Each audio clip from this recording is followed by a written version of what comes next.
kiri, kanan, sekarang ke kiri lagi. Gubernur Nusa Tenggara Barat, silakan.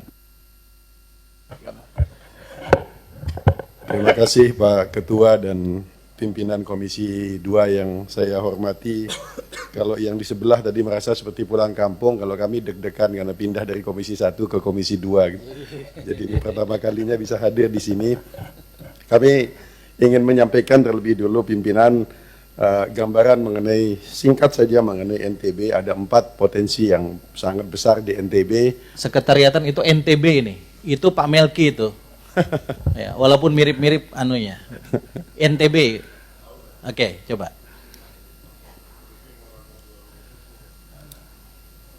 Silakan Pak Lalu Iqbal. Silakan. Terima kasih. Ada 4 potensi utama yang kami kembangkan dan yang kami miliki di NTB. Yang pertama pertanian. Hari-hari ini kami termasuk sebagai salah satu lumbung pangan nasional dan kami mengalami surplus produksi baik jagung maupun padi. Ke depan kami sudah sampaikan kemarin di dalam virtual meeting dengan Presiden, sampaikan bahwa meskipun ditawarkan untuk membangun irigasi-irigasi baru, kami cenderung untuk merevitalisasi irigasi-irigasi yang lama karena akan lebih mudah dan lebih cepat, dan insya Allah dengan revitalisasi irigasi-irigasi lama kami akan mampu menambah kemampuan, akan berpengaruh terhadap produksi di sekitar 44.000 hektar baik untuk jagung maupun beras. Yang kedua perikanan, kami adalah salah satu penghasil udang faname terbesar, dan selain itu juga rumput laut. Yang ketiga adalah tambang, kami memiliki 3 tambang besar, yaitu tambang emas, yaitu di Sumbawa Barat, dan satu lagi di Dompu, yang insya Allah nanti akan berproduksi mulai eksploitasi tahun 2029. Terkait mengenai transfer, yang terakhir saya belum sampaikan potensi mengenai pariwisata. Insya Allah pariwisata kami akan mengembangkan mais, karena dengan kondisi sekarang semua dengan efisiensi ini hampir semua sektor pariwisata terutama hotel-hotel menyampaikan keluhan karena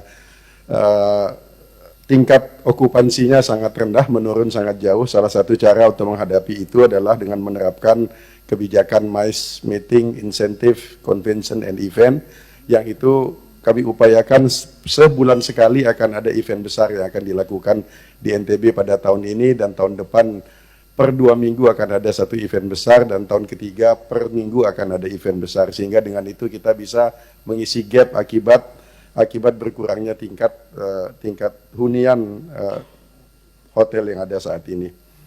Pimpinan yang saya hormati, saya ingin menyampaikan mengenai masalah transfer keuangan daerah, yang hari ini kami memperoleh 3,4 triliun, itu berarti berkurang sekitar 147 miliar dibandingkan dengan yang sebelumnya.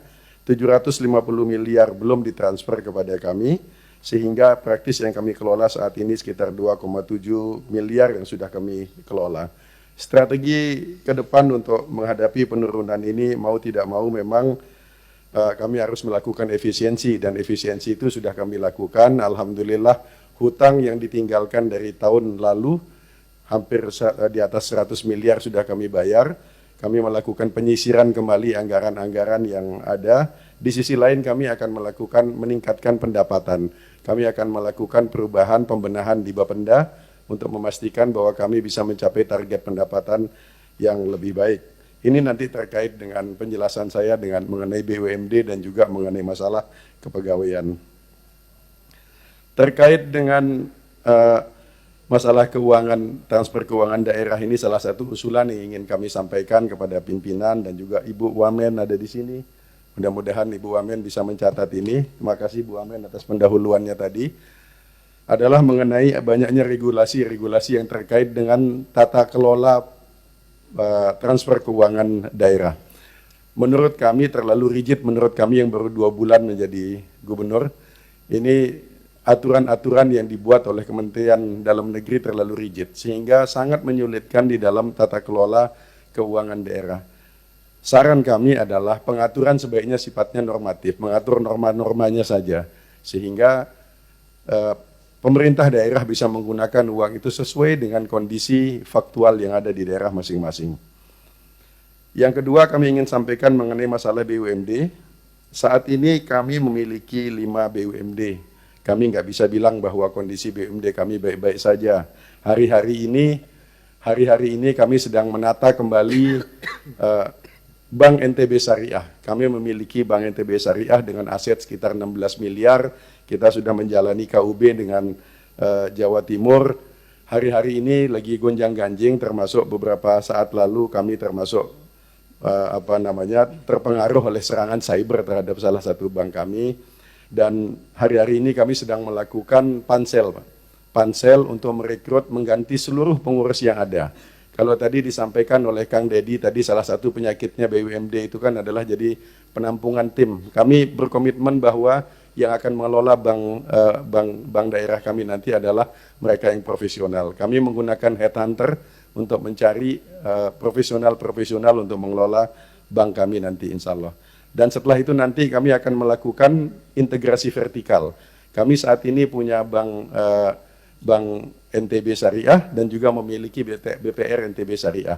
Target kami dalam tahun depan kami akan mulai melakukan integrasi vertikal sehingga bank BPR akan kami integrasikan menjadi anak perusahaan dari bank NTB Syariah sehingga kami hanya punya satu holding company yang akan mengurusi seluruh bisnis di sektor keuangan. Yang kedua, kami juga punya salah satu dari 5 ini ada salah satu perusahaan BUMD, JNE, Gerbang NTB Emas, yang kondisinya saat ini bahkan tidak boleh RUPS karena nunggak pajak, sehingga tidak bisa melakukan RUPS.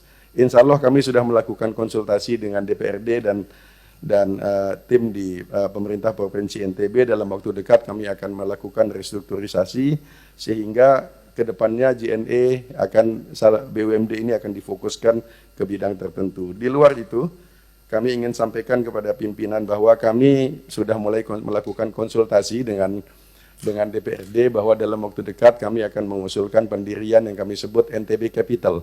Ini adalah salah satu perusahaan yang bisnisnya adalah investasi, capital venture, sehingga problem tadi bahwa kita berbisnis di bidang di mana kita tidak memiliki kompetensi. Ke depan, NTB Capital ini akan berinvestasi di perusahaan-perusahaan, investor-investor yang akan masuk, akan didampingi dengan penanaman modal oleh NTB Capital. Yang tujuannya adalah memberi assurance, memberi keyakinan kepada investor bahwa pemerintah daerah juga pemerintah daerah terlibat, dan pemerintah daerah yang akan menyelesaikan seluruh urusan yang terkait dengan perizinan dan masalah-masalah sosial. Yang terakhir ingin kami sampaikan pimpinan mengenai masalah kepegawaian. Per hari ini kami memiliki 19.014 ASN. Di luar itu kami memiliki non-ASN 10.333. Yang lulus CPNS 111 orang, lulus P3K 297, masih dalam proses P3K paruh waktu 9.511, dan direncanakan akan diakomodir oleh BLUD Rumah Sakit 47 orang, sehingga 256 orang yang masih menunggu kebijakan lebih lanjut. Jadi yang akan menjadi bahan pertimbangan kami ke depan nanti mengenai 256 orang. Hari ini beberapa minggu lalu kami sudah menyampaikan kepada DPRD Perda mengenai SOTK baru. Target kami adalah melakukan perampingan organisasi pemerintah Provinsi NTB, sehingga kami harapkan nanti jumlah OPD akan berkurang. Dari UPT kami memiliki 99 OPT yang dalam harapan kami akan kami kurangi sampai setengahnya. Kenapa kami melakukan ini pimpinan? Karena Undang-Undang Perimbangan Keuangan Pusat dan Daerah sudah menetapkan bahwa per 1 Januari 2027 maksimal belanja pegawai adalah 30%. Ketimbang tergopoh-gopoh melakukan penyesuaian tahun depan, kami memutuskan melakukan penyesuaian sekarang dengan melakukan perampingan dan mengurangi beban struktural dari organisasi yang ada. Untuk menjembatani, kami sadar bahwa dengan perampingan SOTK ini nanti, itu pasti akan banyak yang kehilangan jabatan struktural. Untuk menjembatani tersebut, strategi kami adalah dengan mensosialisasikan dan mendorong lebih banyak jabatan-jabatan fungsional. Kami sudah berkonsultasi dengan BKN mengenai hal ini, akan banyak jabatan fungsional baru yang akan kami introduce. sehingga akan lebih mudah ke depannya juga buat Provinsi NTB. Demikian pimpinan 3 highlight yang ingin sampaikan sesuai harapan pimpinan. Makasih.